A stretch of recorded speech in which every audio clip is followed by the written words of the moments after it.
one is living their purpose, there's a tremendous amount of flow and power. We all generate fields. We're vibrational beings. We're not flesh and blood. We have a body, but we are vibrational beings. So when one is in their purpose, the amplitude of their vibration is increased, and just their energy. They don't have to say anything necessarily. They can just smile. They can just be in the room. Their energy affects countless beings. Here's what's coming up next on the Holo Movement Purpose Lab.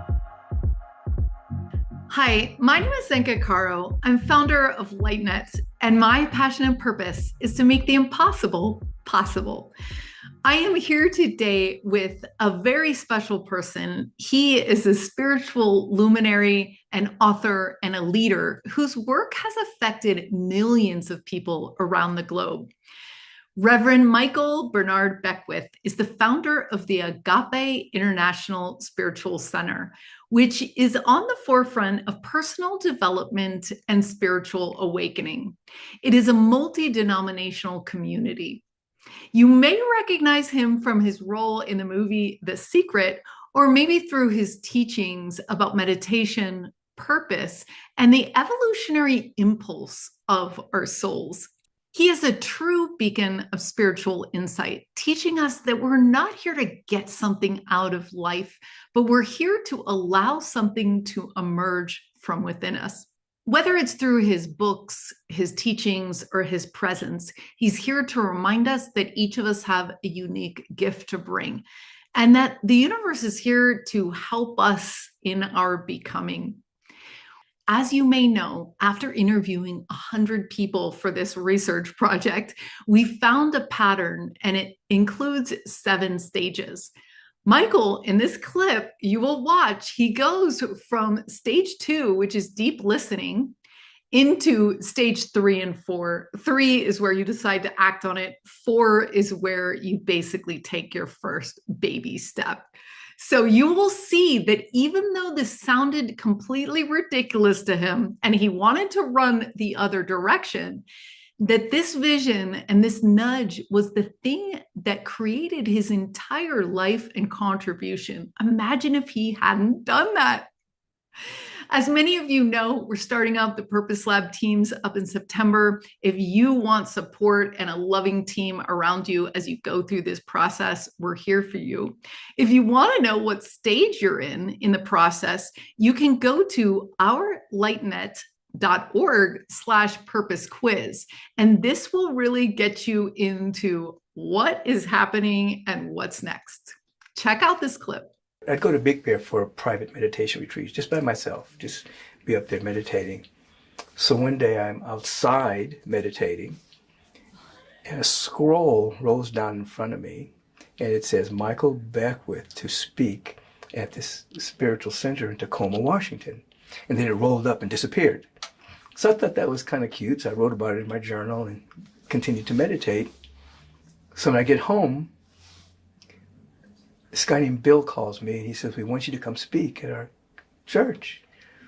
We don't have a minister. And I said, I know, I saw the scroll. And he said, what are you talking about? I said, nothing. Nothing. I didn't mean to say that. So I told him, I said, but do you know that at this time, I don't have any licenses. I don't have any degrees. They said, we know. We saw you at the Asilomar conference grounds. We appreciate your vibration, things that you shared. We thought you'd be a perfect match to speak in our community. I said, okay. So I hung up the phone and I got extremely nervous. I mean, I was going to call him back and tell him I had the flu that day, that I would not be able to make it. Anyway, subsequently, I was laying on my couch and I left my body and I was flying. And I could see Michael laying on the couch, and Michael was really nervous. And next moment, I'm in the body, and I'm nervous. How am I going to get out of this? And then I'm flying, and I look back. I said, that Michael, doesn't he understand yet that, as soon as I said the word that, I was back in the body again, nervous. So I go to Tacoma. I'm at the airport. I have an experience where I think I know everybody in the airport. The veil is gone, so I think I know everybody. Bill says, you don't know these people. Stop trying to hug them, Anyway, I go to the church, I speak, everything goes well. People are crying, a lot of healings happen. And so my dharma is unfolding. You know, I get licensed as a spiritual therapist. I'm doing workshops and seminars, and I am ultimately I go to the university. I go to the School of Ministry, but I wasn't trying to be a minister. I just wanted to hire conversation with people. It took me 5 years to get out of a 3-year program because I had no interest in graduating.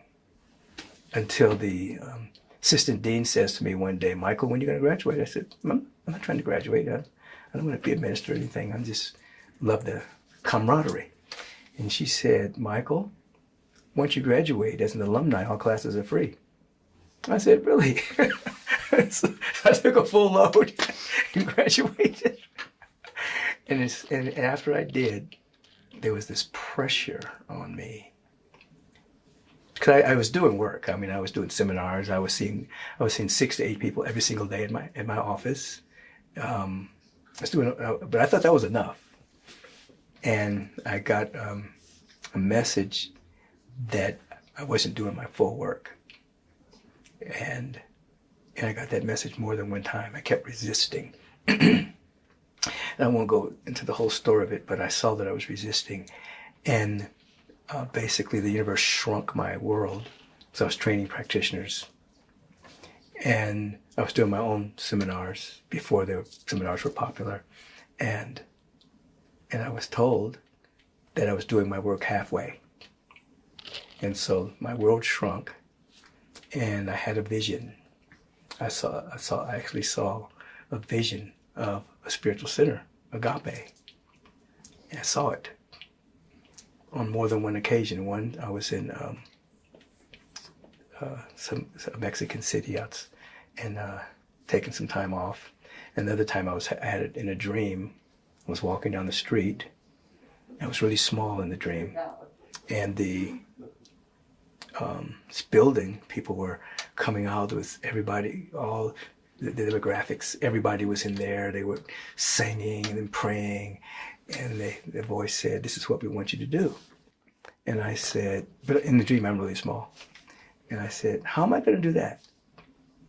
And they said, "You say yes, and we'll do the rest." So I began a vision group in my living room.